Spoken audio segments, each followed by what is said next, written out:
Bismillahirrahmanirrahim. Assalamualaikum warahmatullahi wabarakatuh. Assalamualaikum warahmatullahi wabarakatuh. Bu ya, masih berkaitan dengan COVID-19 Bu ya.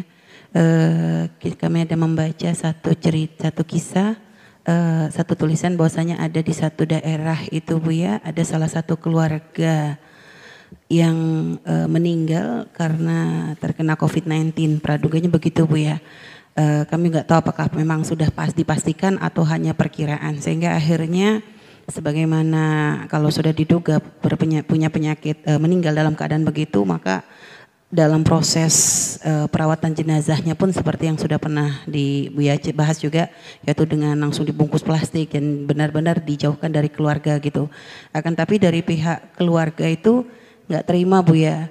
Akhirnya mereka memaksa untuk mengambil jenazah, lalu mereka bawa pulang ke kampungnya, lalu dibuka plastiknya dan diurus bagaimana biasa, dimandikan, dimakamkan, sholati begitu Bu ya.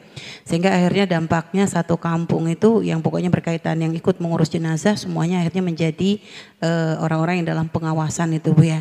Nah kalau seperti itu hukumnya gimana Bu ya bagi mereka yang memaksa, keluarga yang memaksa begitu, apakah berdosa karena mungkin ya karena dari rasa cinta yang mungkin atau bagaimana, itu seperti apa Bu ya? Wallahu a'lam bishawab. Assalamualaikum warahmatullahi wabarakatuh. Assalamualaikum warahmatullahi wabarakatuh. Maka pentingnya belajar menuntut ilmu, faham tentang syariat Islam yang indah.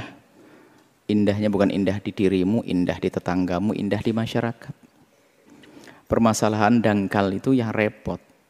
Memang sebuah keluarga ya rindu agar keluarganya kalau meninggal dirawat jenazahnya dengan sebagaimana semestinya, dimandikan, disolati, dan yang banyak yang nyolati dihantarkan ke kubur dengan dan seterusnya. Itu kan normal. Cuman dalam keadaan tidak normal semacam ini, jangan menjadi orang yang membuat resah. Kalau memang betul orang tersebut seorang muslim mukmin kemudian kena wabah ta'un ini. Kan ada kabar dari Nabi, orang kena ta'un adalah insya Allah adalah matinya mati syahid. Syahidnya akhirat, di dunia tetap kita perlakukan seperti orang biasa jika bisa. Kemudian setelah itu kita ikuti aturan medis. Husnul, dan insya Allah dia husnul khotimah. Disolati atau tidak disolati akan selamat masuk surga. Insya Allah. Kemudian masalah aturan cara merawatnya kita harus pasrah kepada dunia medis. Jangan Anda ngatur sendiri. Kalau Anda ngatur dengan diri Anda sendiri, yang Anda bikin resah satu kampung. Satu kampung, setelah itu bukan sanjungan bagi Anda. Bukan Anda langsung disanjung, oh orang ini peduli kepada orang tuanya. Dia lupa menyanjung Anda dari sisi ini. Yang tahu adalah Anda telah bikin resah masyarakat. Kan masih dugaan sudah cukup. Dugaan kan namanya antisipasi. Itu semuanya kan antisipasi agar penyakit tidak menyebar, kan antisipasi. Bukan pasti virusnya kelihatan langsung datang warnanya hijau merah lalu nyerang kita. Enggak begitu. Semuanya dugaan agar kita waspada. Dugaan semuanya. Maka kami himbau, semoga Anda bukanlah korbannya, bukan keluarga korban. Amin.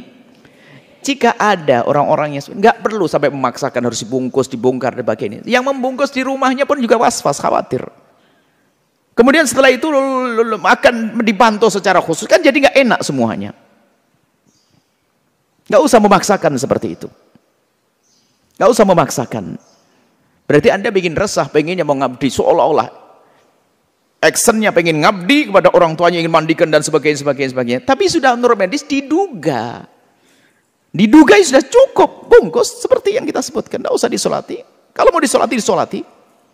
Ada pendapat yang sudah kita sebut khilaf di antara madhahib. Tapi nggak perlu Anda memaksa, dibawa pulang ke rumah. Bahkan kalau perlu dikubur di tempat wafatnya. Supaya tidak kemana-mana. Dikubur segera, biar bebas orang. Nyaman semuanya. Anda nyaman, tetangga Anda nyaman. Doakan tetangganya lebih maksimal. Masya Allah, ya Allah. Dia kena wabah. Allah ampuni, angkat derajatnya. Selesai. Tapi kalau Anda paksa pulang ke rumah, lihat resahnya melupakan doa. Mau doa, boro-boro mau doa. Ke rumah Anda pun nggak mau. Tapi kalau Anda kubur di tempat wafatnya, di rumahnya membaca doa dengan mudah. Tapi setelah dibawa ke rumah Anda, bukan Anda. Kalau sudah dibawa ke rumahnya, saya tidak tega buat contoh buat Anda baik semuanya insya Allah. Dibawa pulang ke rumahnya, setelah itu apa? Suasana rumah tuh nggak enak. Orang mau datang bacain doa, malas semuanya. Jadi mohonlah petunjuk dari medis, pemerintah hendaknya didengar dan dipatuhi. Kalau harus bungkus, resahkan pada Allah. Nggak usah dipaksain dengan cara semacam itu. Ya, Islam itu indah. Indah di diri Anda, indah di masyarakat. Wallahu a'lam bishawab.